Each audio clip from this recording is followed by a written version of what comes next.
The sleek black car screeched to a halt, tires smoking on the wet city street. Rain pounded the windshield, blurring the world outside. Ethan Caldwell, millionaire CEO of Caldwell Tech, gripped the steering wheel so hard his knuckles turned white.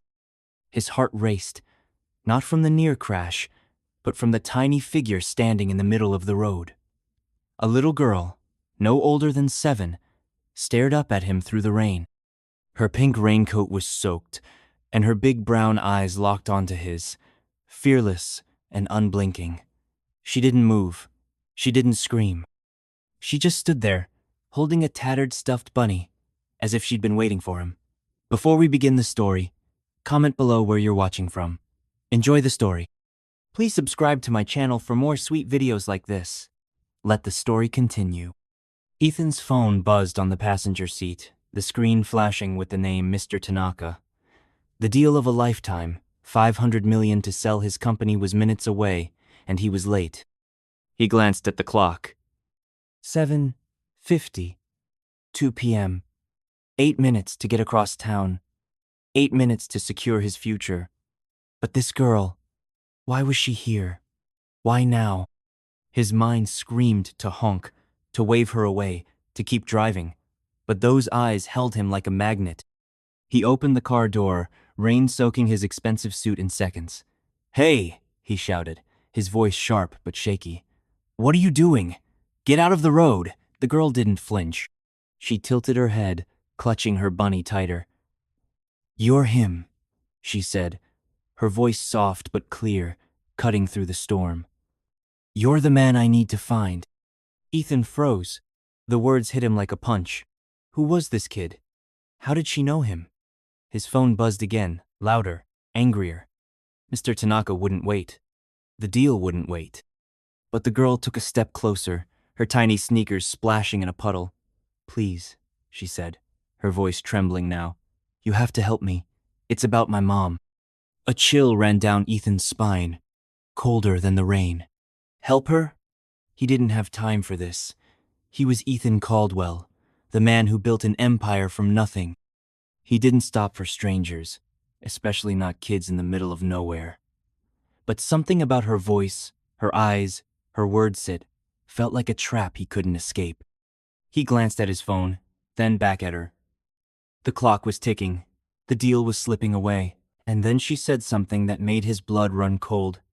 "If you don't help me, she's going to die." The day had started like any other for Ethan Caldwell, though normal for him meant a whirlwind of meetings, emails, and million-dollar decisions. At 6 a.m., he was already in his penthouse office, sipping black coffee while his assistant, Clara, rattled off his schedule. "You've got the board at 9, lunch with the investors at 1, and the Tanaka meeting at 8 p.m., she said, her voice crisp. "Don't be late for that one, Ethan. Tanaka's team is ruthless. They'll walk if you're even a minute off." Ethan barely looked up from his laptop. "I'm never late," he said, his tone flat but confident. At 32, he was the youngest CEO in tech, a self-made genius who'd turned a tiny app into a global empire. Caldwell Tech's software ran half the world's phones, and tonight's deal with Tanaka Corp would make him untouchable. Selling the company wasn't just about money, it was about power, legacy, freedom.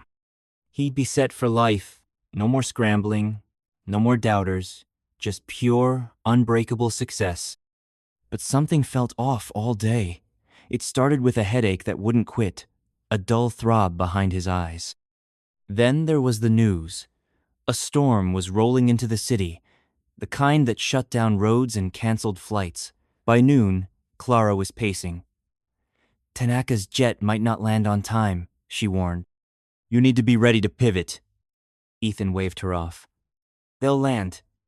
They want this deal as much as I do."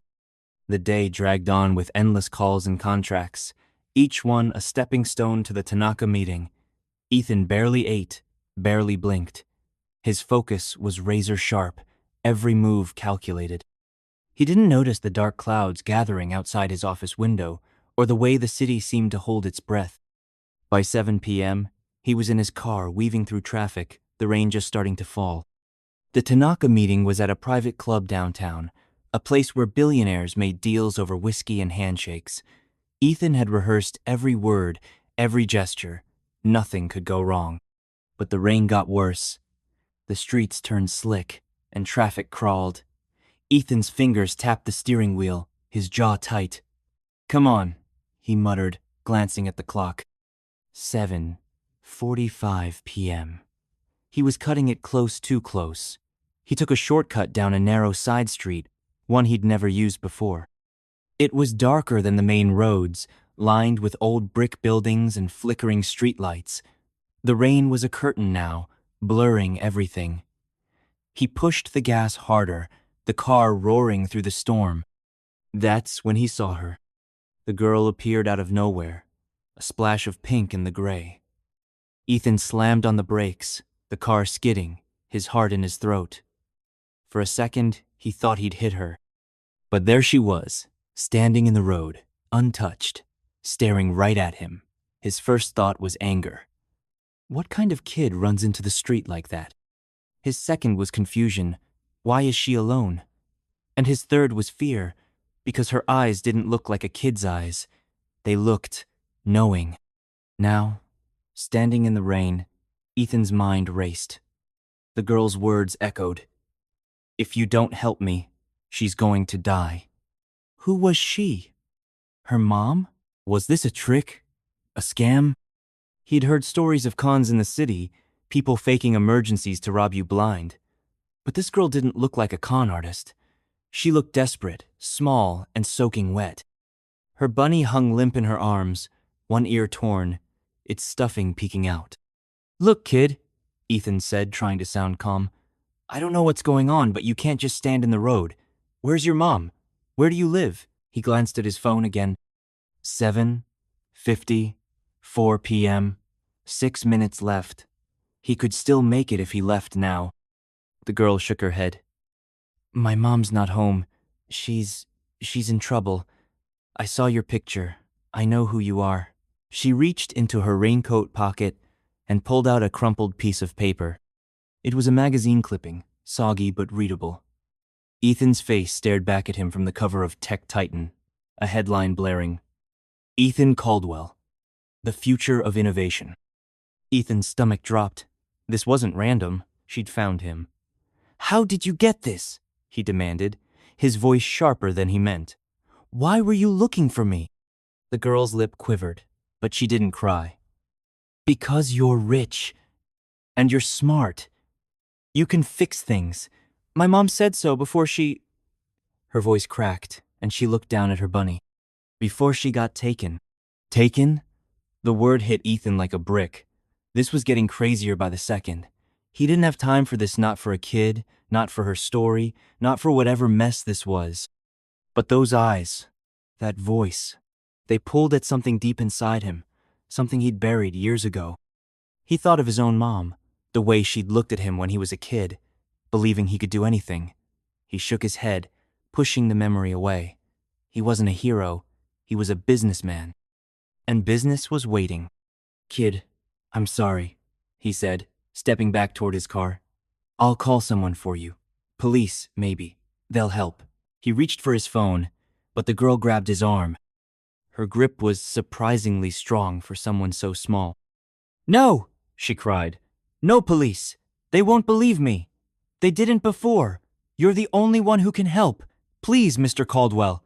I'm begging you!" Ethan stared at her, rain dripping down his face. His phone buzzed again, Tanaka, probably furious.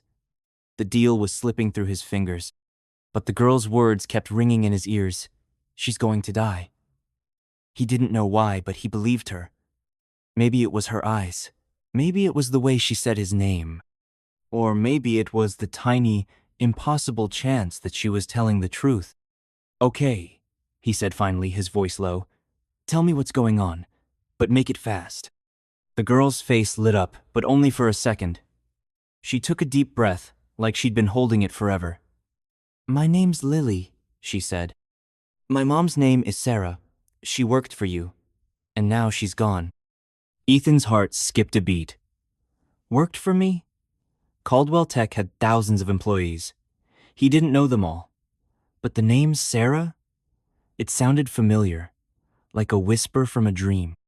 Before he could ask more, headlights flashed behind him. Another car was coming down the street, fast, too fast. "Lily!" Ethan shouted, grabbing her arm. He pulled her to the side just as the car roared past, its horn blaring. It didn't stop, didn't slow. But in the glow of its lights, Ethan saw something that made his blood freeze. On the ground, where Lily had been standing, was a small folded note. It hadn't been there before. He was sure of it. Lily saw it too.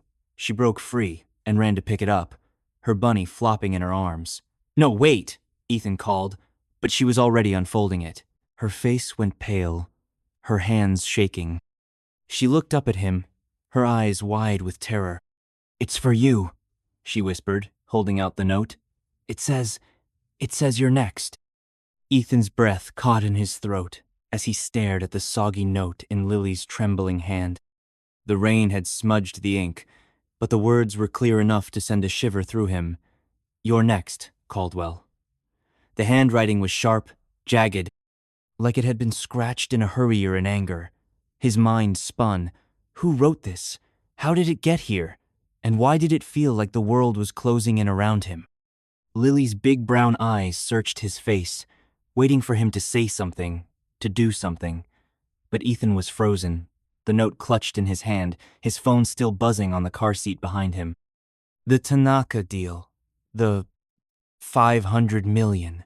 The future he'd spent years building it, all felt like a distant dream now. This note wasn't a prank. It wasn't a mistake. Someone knew he'd be here. Someone had planned this. "Mr. Caldwell?" Lily's voice was small, almost lost in the pounding rain. "What does it mean? Are you in trouble too?" Ethan forced himself to breathe, shoving the note into his pocket. "I don't know, Lily," he said, his voice steadier than he felt. "But we're going to figure this out. You said your mom worked for me. Tell me everything, right now."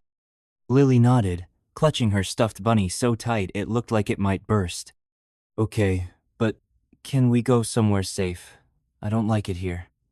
She glanced down the dark street, her eyes darting to the shadows between the buildings. Ethan followed her gaze. The street was empty, but it didn't feel empty. It felt like eyes were watching, waiting. "Yeah," he said, opening the passenger door of his car. "Get in. We'll talk while I drive."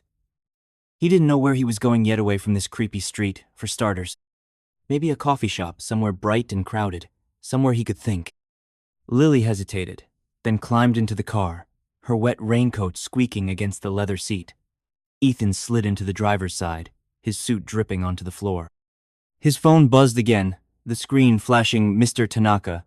For what felt like the 100th time, he silenced it, his stomach twisting. The deal was probably dead by now. 8:03 p.m.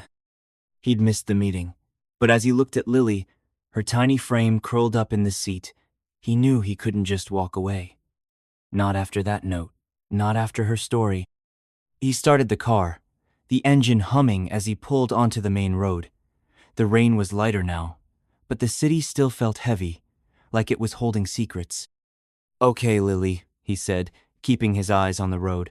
"Start from the beginning. Who's your mom? What happened to her?" Lily took a shaky breath, stroking her bunny's torn ear. "My mom's name is Sarah Miller. She worked at your company, in the computer lab. She made programs or something. She always said you were super smart, that you made the company special." Lily's voice softened, like she was remembering happier times.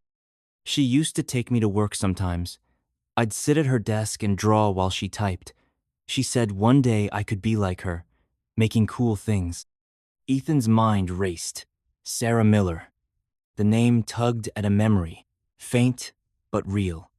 He'd met so many employees over the years, coders, engineers, designers. But Sarah! He could almost picture a woman with kind eyes and a quiet laugh, someone who'd stood out in a meeting once. Had she been part of the core team? The ones who built the app that launched Caldwell Tech? He couldn't be sure, but the thought made his chest tighten. "Go on," he said, his voice gentle but urgent. What happened to her? Lily's face darkened. A few weeks ago, she started acting weird. She was scared all the time. She'd checked the locks on our door like 1,000,000 times. She stopped taking me to work. She said it wasn't safe anymore. Lily's voice cracked, and she hugged her bunny closer. One night, I heard her talking on the phone. She was whispering, saying stuff like, "They know. They're watching me." I didn't know who she was talking about, but she sounded so scared, Mr. Caldwell. I've never heard her like that. Ethan's hands tightened on the steering wheel. Did she say who they were? He asked, his mind flashing to the note in his pocket. You're next. Lily shook her head. No, but the next day, she was gone. I woke up, and she wasn't there.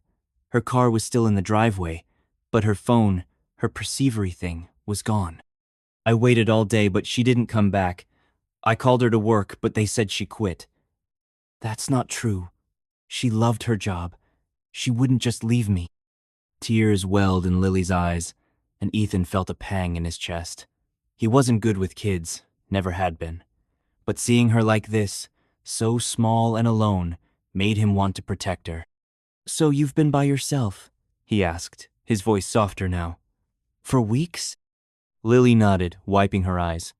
I stayed at home at first, but then someone came to our house. I heard them outside, trying to get in.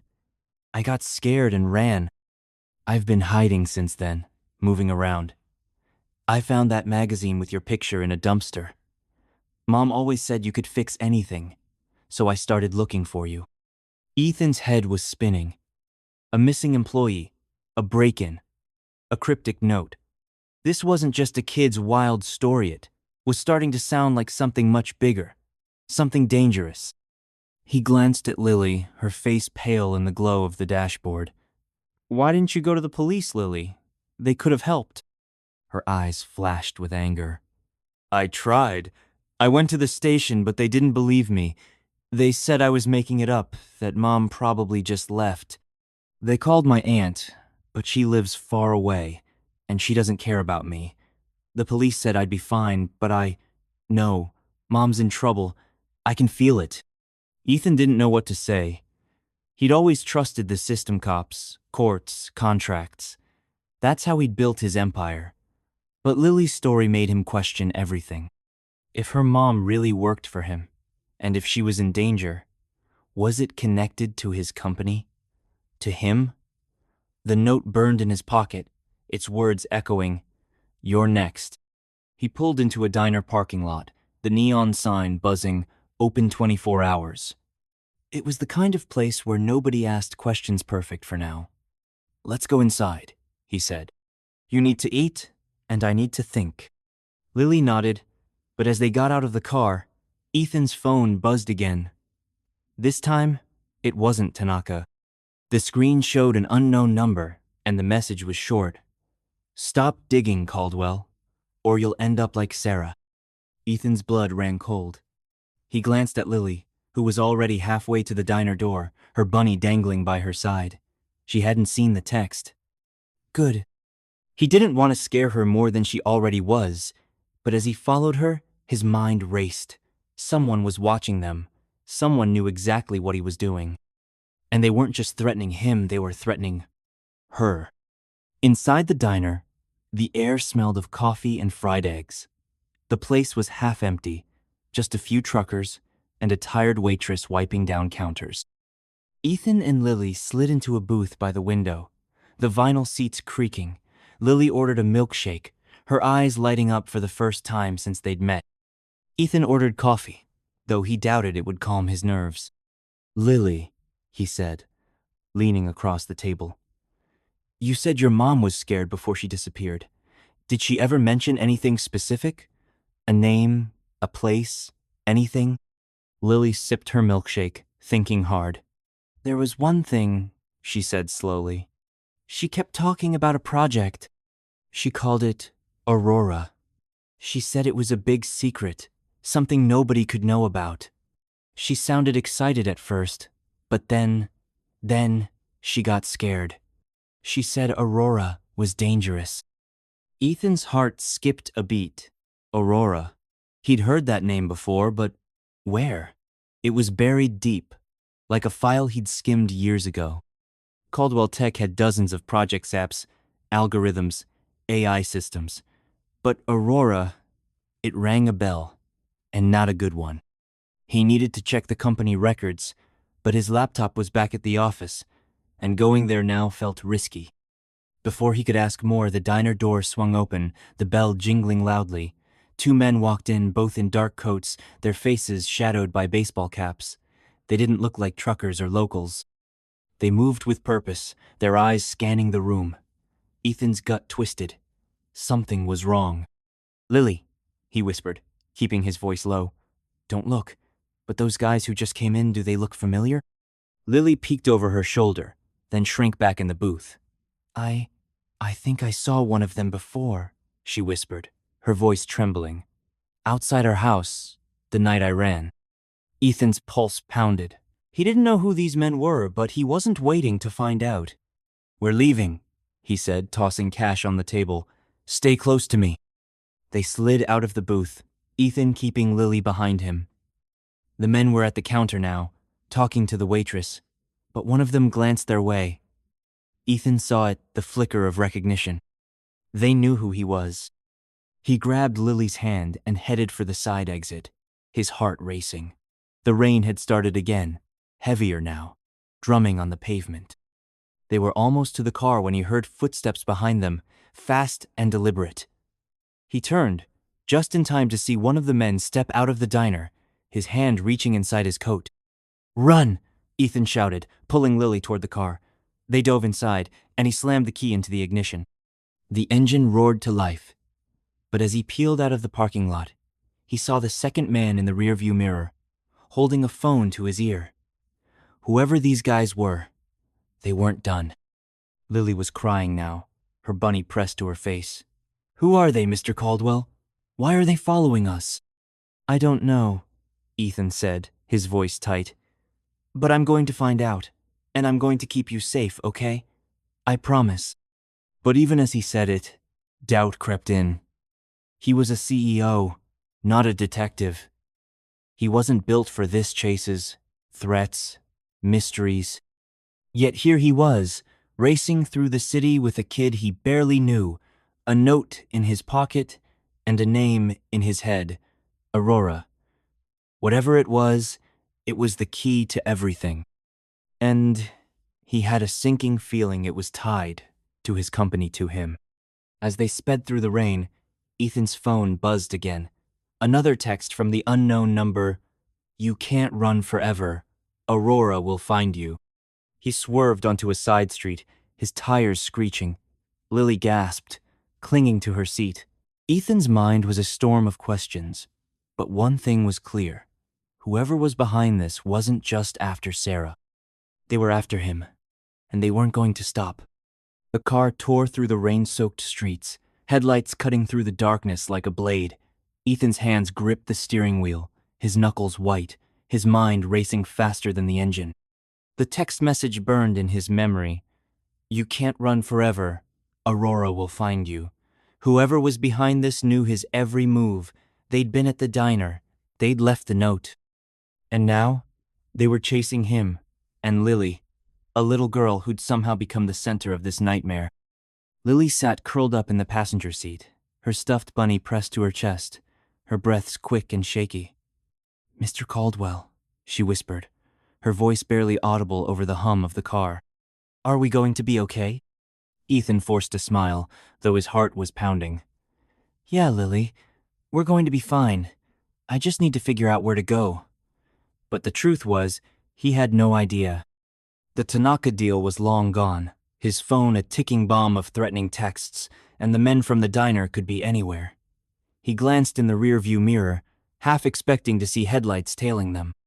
The road was empty for now. He needed answers, and he needed them fast. Lily's story about her mom, Sarah Miller, and the mysterious Aurora project was all he had to go on. The name Aurora kept nagging at him, a ghost from his company's past. Had it been a code name? A prototype? Something buried in Caldwell Tech's archives? He had to get to his office, check the records, and find out what Sarah had been working on. But going to the company headquarters, a gleaming skyscraper in the heart of the city, felt like walking into a trap. If someone was watching, they'd expect him to go there. "Where are we going?" Lily asked, her eyes wide as she watched the city blur past.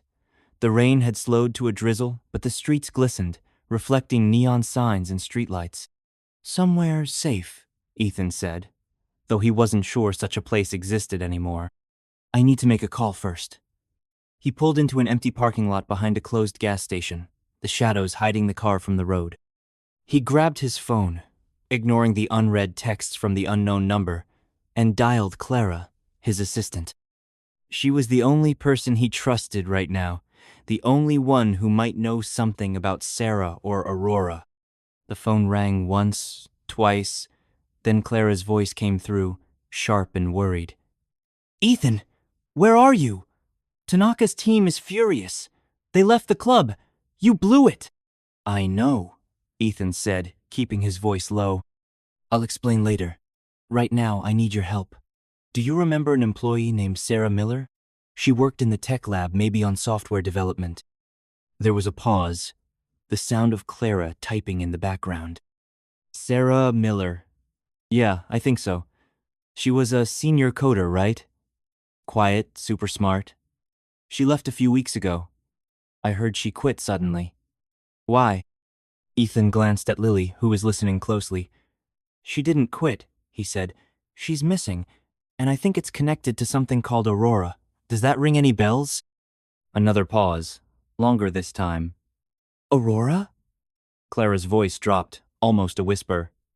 "Ethan, that was a classified project. It got shut down years ago.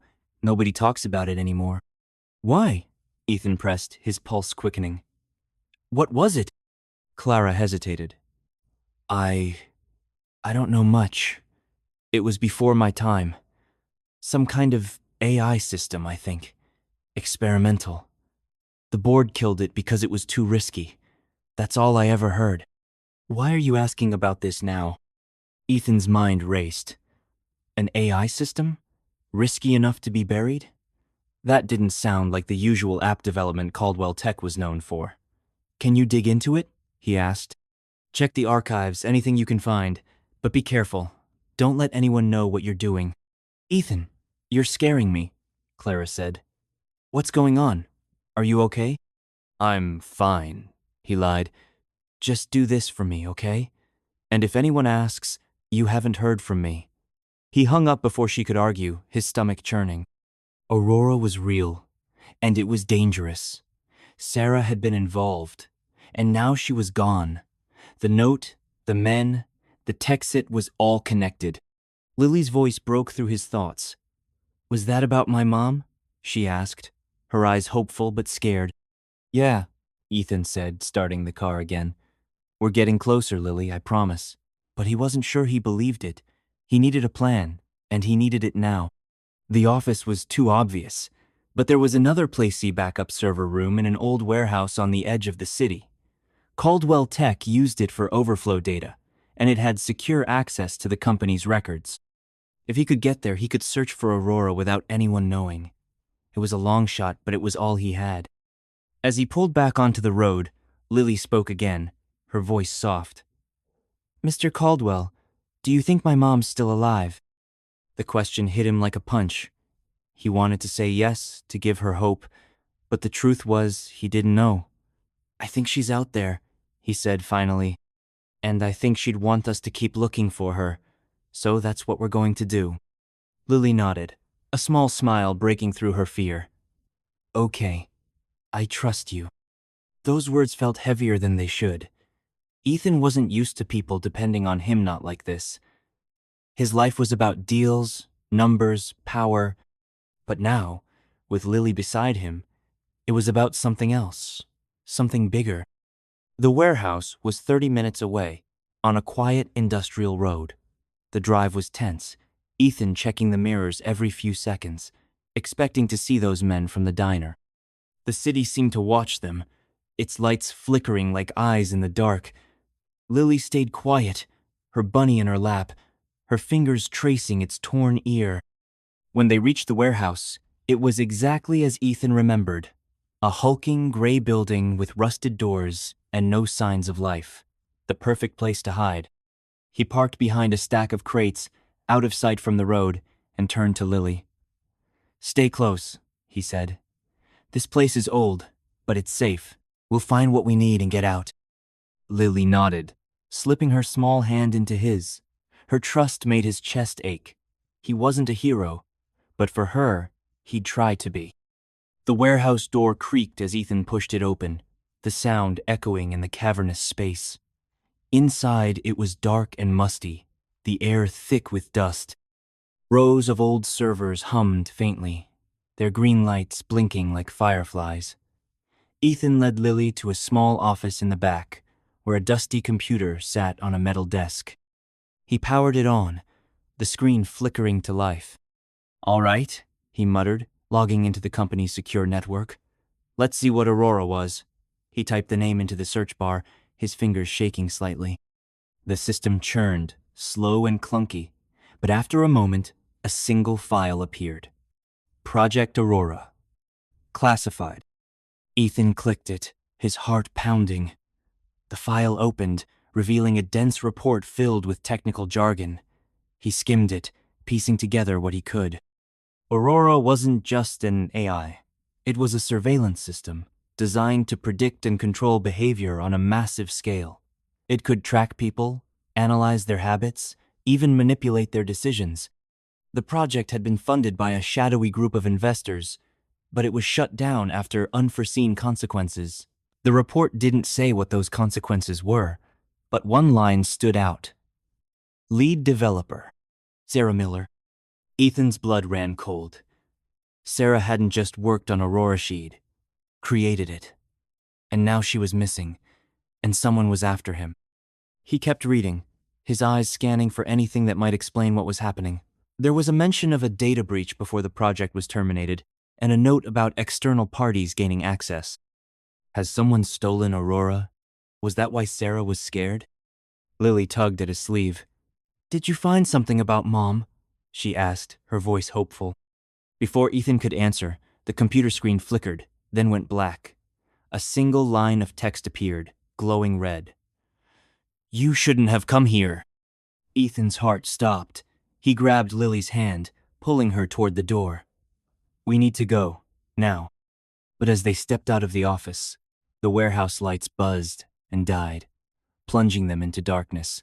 Footsteps echoed in the distance, slow and deliberate. Someone was inside. Someone had been waiting. Lily's hand tightened in his, her voice a terrified whisper. "Mr. Caldwell, they found us." And then, from the shadows, a voice called out, low and menacing, "There's nowhere left to run, Caldwell.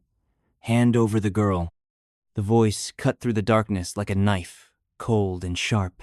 "There's nowhere left to run, Caldwell. Hand over the girl."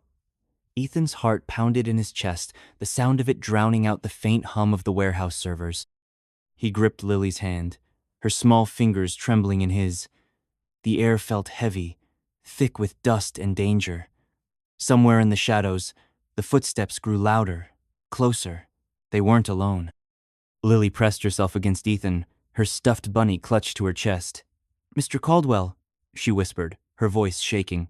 "Who's that? What do they want?" "I don't know," Ethan said, his voice low but firm. "But I'm not letting them take you.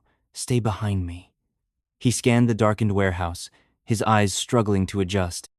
The green glow of the server lights cast eerie shadows on the walls, turning crates and machinery into monsters. The footsteps stopped, but the silence was worse. It felt like a predator waiting to strike. Ethan's mind raced. The computer's warning, the voice, the men from the diner, it was all connected to Aurora, to Sarah, to Lily. Whoever these people were, they wanted something, and they thought Lily was the key. But why? She was just a kid. Unless she knew something she hadn't told him. Or maybe Sarah had left her something, a clue, a file, a secret. He pulled Lily toward a row of crates crouching low to stay out of sight. "Lily," he whispered, his voice barely audible, "did your mom ever give you anything important? Like a USB drive? A notebook? Anything she said to keep safe?" Lily's eyes widened, and for a moment, she looked like she might cry. I don't know," she stammered.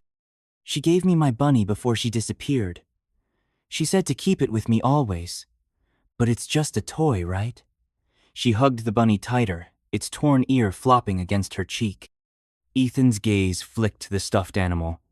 It was old, worn, with a faint stain on its belly and a seam that looked like it had been stitched shut more than once. Could Sarah have hidden something inside it? A chip, a drive, a message? It was a long shot, but it was all they had. "We'll check it later," he said. "Right now, we need to move." The voice spoke again, closer this time, echoing off the warehouse walls. "You're making this harder than it needs to be, Caldwell. Give us the girl, and you walk away. Nobody has to get hurt." Ethan's jaw tightened. Nobody has to get hurt. He'd heard lines like that in movies, but this was real, and the threat felt like ice in his veins. He wasn't a fighter who'd spent his life behind desks, not in battles. But for Lily, he'd do whatever it took. He scanned the warehouse, looking for an exit. The main door was too far, and the footsteps were coming from that direction. There had to be another way out, a side door, a window, anything. He spotted a faint glow near the back wall, maybe a fire exit. It was their best chance. "Come on," he whispered, pulling Lily along the row of crates. They moved quietly, their shoes soft against the concrete floor. The darkness was both a shield and a curse. It hid them, but it hid their pursuer too. As they neared the back wall, Ethan's phone buzzed in his pocket, the vibration loud in the silence. He cursed under his breath, fumbling to silence it. The screen lit up with another text from the unknown number. "Last chance. Hand her over, or you both disappear." Ethan's stomach twisted. They were tracking his phone. That's how they'd found him at the diner, at the warehouse. He needed to ditch it, but not until he could get Lily somewhere safe. He shoved the phone back in his pocket and kept moving, his hand tight around Lily's. They reached the back wall, and sure enough, there was a fire exit, its faded sign barely visible in the dim light. Ethan pushed the door, praying it wasn't locked. It creaked open, letting in a gust of cold, rainy air. "Go," he whispered, nudging Lily through. She hesitated, her eyes wide with fear, but she slipped outside, her pink raincoat a splash of color in the gloom. Ethan followed, but as he stepped into the alley, a hand grabbed his shoulder, yanking him back. He spun around, his fist swinging on instinct, but it met only air. A man stood in front of him, tall and broad, his face half hidden by a hood. In the faint light, Ethan saw a scar running down his cheek, jagged and ugly. The man's eyes were cold, like he'd done this 100 times before. "You should have listened," the man said, his voice the same one from inside. He held a gun, its barrel glinting in the rain. "Where's the girl?" Ethan's heart raced, but he forced his voice to stay steady. "She's gone. You're too late." The man's lips curled into a smirk. "You're a bad liar, Caldwell." He stepped closer, the gun steady in his hand. "We know she's with you, and we know what she's carrying. Hand her over, and maybe I'll let you live." Ethan's mind flashed to Lily's bunny. What she's carrying? They weren't after Lily, they were after something she had. Something Sarah had hidden. He glanced past the man, hoping Lily had run, but she was still there, frozen in the alley, her eyes locked on the gun. "Lily, go!" he shouted, praying she'd listen. But Lily didn't move. Instead, she stepped forward, her voice small but fierce. "Leave him alone," she cried, clutching her bunny like a shield. "I don't have anything. I just want my mom." The man's eyes flicked to her, and for a moment, Ethan thought he saw a flicker of doubt, but then the smirk returned. "Cute kid," he said. "But you're not fooling anyone. We know Sarah gave it to you. The drive. Where is it?" Ethan's blood ran cold. A drive. That's what this was. About a data drive. probably with Aurora's code or something even more dangerous. Sarah must have hidden it, and these men thought Lily had it. He stepped in front of Lily, shielding her. "She doesn't know anything," he said, his voice low. "You want to talk? Talk to me." The man laughed, a harsh, grating sound. "You're in over your head, CEO. You think you're smart, but you don't know what you're dealing with. Aurora's bigger than you, bigger than your little company. And it's not just us who want it." Before Ethan could respond, a second figure emerged from the shadows of woman, her face sharp and angular, her eyes glinting with something like amusement. She wore a dark coat, her hair pulled back tight. "Enough games," she said, her voice calm but deadly. "We're done asking nicely. Give us the girl, or we take her." Ethan's heart pounded. 2 against 1, and they had a gun. He wasn't a hero, but he wasn't giving up Lily. He glanced at the alley, calculating. It was narrow, lined with dumpsters and crates. If he could distract them, maybe he and Lily could make a run for it. But how? His eyes landed on a metal pipe leaning against a dumpster, just within reach. "All right," Ethan said, raising his hands like he was surrendering. "You win. Just don't hurt her." He took a slow step toward the pipe, keeping his eyes on the man with the gun. "Let me talk to her first. She's scared." The woman narrowed her eyes, but the man nodded. 30 seconds, he said. "No tricks." Ethan turned to Lily, crouching to her level. "Listen," he whispered, his voice urgent. "When I say now, you run. Don't look back. Find a store, a cop, anyone, okay?" Lily's eyes filled with tears, but she nodded. "What about you?" she whispered. "I'll be fine," Ethan lied.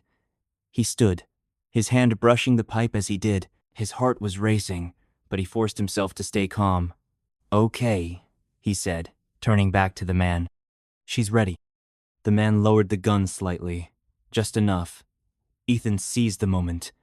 "Now!" he shouted, grabbing the pipe and swinging it with all his strength. It connected with the man's arm, sending the gun clattering to the ground. Lily screamed and ran, her pink raincoat vanishing around the corner. The woman lunged at Ethan, but he dodged, the pipe still in his hand. "Go after the girl," she shouted to the man, who was clutching his arm but already moving. Ethan swung the pipe again, aiming for the woman, but she was fast, ducking and grabbing his wrist. Pain shot through his arm as she twisted it, forcing him to drop the pipe. "You're a fool," she hissed, her face inches from his. "You can't stop this. Aurora's already out there." Ethan struggled, but she was stronger than she looked. He kicked out, catching her knee, and she stumbled, giving him a chance to break free. He ran after Lily, his lungs burning, the rain stinging his face. The alley opened onto a busy street, cars honking, lights blurring in the wet night. He spotted Lily's raincoat near a convenience store, her small figure darting inside. "Lily!" he shouted, sprinting toward the store. But as he reached the door, a black van screeched to a stop in front of him, its side door sliding open. The man from the alley was inside, his scar gleaming in the streetlight. "Get in," he growled, the gun back in his hand. "Or we take the kid instead." Ethan froze, his chest heaving. Lily was inside the store, safe for now, but if he fought, they'd go after her. He had no choice. Slowly, he raised his hands and climbed into the van, the door slamming shut behind him. As the van sped away, Ethan's mind raced. They had him, but Lily was free, and she still had her bunny key to everything. He didn't know what was on that drive, but he knew one thing. He had to get back to her. Because whatever Aurora was, it was worth killing for. And he was running out of time. The van hit a bump, and the woman's voice came from the front seat, cold and final. "You should have stayed out of this, Caldwell. Now you're going to see what happens when you play with fire." The van roared through the city, its tires hissing on the wet pavement. Ethan sat in the back, his hands bound with zip ties, the cold plastic biting into his wrists. The scarred man sat across from him, gun resting on his knee, his eyes never leaving Ethan's face. The woman drove, her silhouette sharp against the dashboard lights. The air was thick with tension. The only sounds were the hum of the engine and the faint patter of rain outside. Ethan's mind raced, piecing together everything. Lily, Sarah, Aurora, the drive. He was out of time, out of options, but he wasn't out of the fight. Not yet. "Where are you taking me?" Ethan asked, his voice steady despite the fear gnawing at him. The scarred man smirked, his scar twisting like a snake. "Somewhere you'll wish you never found. You should have handed over the girl when you had the chance, Caldwell." Ethan's stomach twisted. Lily.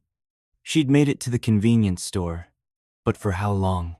She was alone, scared, carrying a secret she didn't even understand. That bunny Sarah must have hidden the drive inside it. It was the only thing that made sense, and these people, whoever they were, would stop at nothing to get it. He had to get back to her, but first, he needed to know what he was up against. "Who are you?" Ethan pressed, leaning forward slightly. "What's Aurora really about? Why do you need Lily?" The man's smirk faded, replaced by a cold glare. "You're asking questions you don't want answers to. Aurora's not your problem anymore. You're just collateral damage." The woman's voice cut in from the front, sharp and impatient. "Shut him up, Vince. He doesn't need to know anything." Vincetha's scarred, man raised the gun, but Ethan didn't flinch. "If I'm collateral damage, why keep me alive?" he said, his tone challenging. "You need me for something. What is it?" Vince's eyes narrowed, but before he could answer, the van swerved, tires screeching. Ethan lurched forward, catching himself on the seat. The woman cursed under her breath, her hands tight on the wheel. "We've got company," she said, glancing in the side mirror. Ethan's heart leaped. Company? Was it the police? Clara? Or worse, more of their people? He strained to see out the small, tinted window, but all he caught were flashes of headlights and rain. The van accelerated, weaving through traffic, horns blaring in its wake. "Handle it," Vince growled, his attention shifting to the back door. He stood, bracing himself against the van swaying, and Ethan saw his chance. With Vince distracted, he twisted his wrists, testing the zip ties. They were tight, but not impossible. He'd read once that you could break them by raising your arms and slamming them down hard. It was a long shot, but he had nothing to lose. The van hit another sharp turn, and Ethan used the momentum to roll toward the floor, pretending to lose his balance. Vince glanced at him, annoyed, but didn't move. "Stay put!" he snapped, turning back to the door. Ethan took a deep breath, raised his bound hands, and slammed them down against his knee. Pain shot through his arms, but the zip ties didn't break. He tried again, harder, gritting his teeth. This time, he felt a snap, and his hands were free. Vince spun around, but Ethan was already moving, lunging for the gun. They collided, the van rocking as they grappled. Ethan wasn't a fighter, but adrenaline gave him strength. He grabbed Vince's wrist, twisting until the gun clattered to the floor. The woman shouted from the front, but Ethan didn't stop. He shoved Vince against the wall, his fist connecting with the man's jaw. Vince stumbled, dazed, and Ethan dove for the gun. His fingers closed around the cold metal just as the van screeched to a stop. The back door flew open, and Ethan froze, expecting more of their crew. But instead, he saw a familiar figure, Clara, his assistant, standing in the rain with a flashlight and a look of pure determination. Behind her were two police officers, their guns drawn. "Ethan!" Clara shouted. "Get out now!" Ethan didn't hesitate. He grabbed the gun and scrambled out of the van, keeping it trained on Vince, who was slumped against the wall, clutching his jaw. The woman in the driver's seat raised her hands, her face twisted with rage, but knowing she was outmatched. The officers moved in, shouting orders, their flashlights cutting through the dark. "How did you find me?" Ethan asked Clara as the police cuffed Vince and the woman. Clara's eyes were wide, her hair plastered to her face from the rain. "Your phone," she said. "I tracked it after you called. I knew something was wrong. And I found something about Aurora. You were right, it's bad." Before Ethan could ask more, one of the officers approached. "Mr. Caldwell, we need to talk. We've got a little girl at the station who says she knows you. Pink raincoat, stuffed bunny. Ring any bells?" Ethan's heart soared. "Lily," he said, relief flooding him. "Is she okay?" "She's fine," the officer said. "Scared, but safe. She's been talking about her mom and some kind of drive. We need you to come with us." Ethan nodded, his mind already racing ahead. Lily was safe, but this wasn't over. Aurora was still out there, and so was Sarah Heath. She was still alive. He turned to Clara. "What did you find out about Aurora?" Clara glanced at the officers, lowering her voice. "It's worse than we thought. Aurora wasn't just an AI, it was a weapon. Sarah designed it to predict behavior, but it could also control it. Hack into systems, manipulate data, even influence people's decisions. When the project was shut down, someone stole the core code. Sarah was trying to stop them.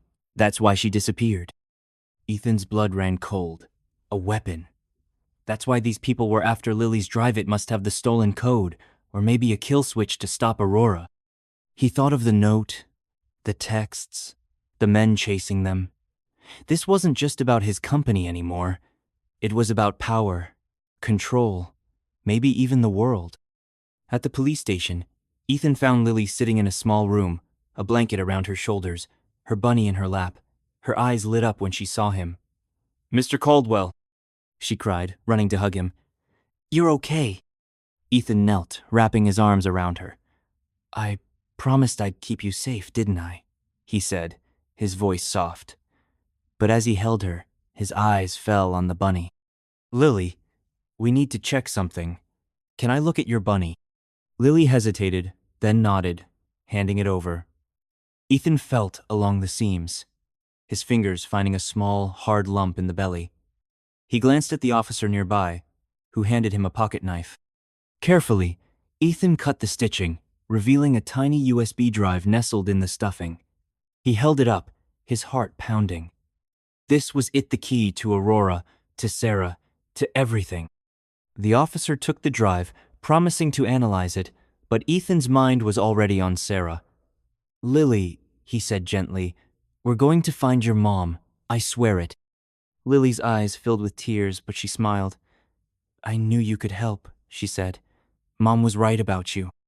Over the next few hours, the pieces started coming together. The police traced Vince and the woman to a shadowy group called Nexus, a rogue tech organization that had been after Aurora's code for years. The drive contained not just the code, but Sarah's Notessa desperate plan to destroy Aurora before Nexus could use it. She'd hidden the drive with Lily, knowing it was the safest place, and then vanished, either captured or in hiding. Ethan sat with Lily, watching the rain slow outside the station window. The Tanaka deal was gone, his company's future uncertain, but for the first time in years, he felt like he was doing something that mattered. He wasn't just a CEO anymore. He was someone Lily could count on, someone Sarah had believed in. Clara joined them, her laptop open. "The police are raiding Nexus's headquarters," she said. "They think Sarah might be there, and with the drive, they can shut Aurora down for good." Ethan nodded, but his eyes were on Lily, who was drawing a picture of her mom, her bunny beside her. He thought of the note, "You're next, Caldwell." Nexus was still out there, and they wouldn't give up easily, but he wasn't running anymore. He'd fight. For Lily. For Sarah. For the truth. As the first rays of dawn broke through the clouds, Ethan made a silent vow. He'd find Sarah, no matter what it took, and he'd make sure Aurora never hurt anyone again. Because sometimes, a little girl's trust was worth more than $1 million deal. The officer approached, his face serious. "Mr. Caldwell, we've got a lead on Sarah Miller. But there's something you need to see. It's about Aurora, and it's not over yet." Ethan's heart skipped a beat. He looked at Lily, her small hand in his, and braced himself for what came next.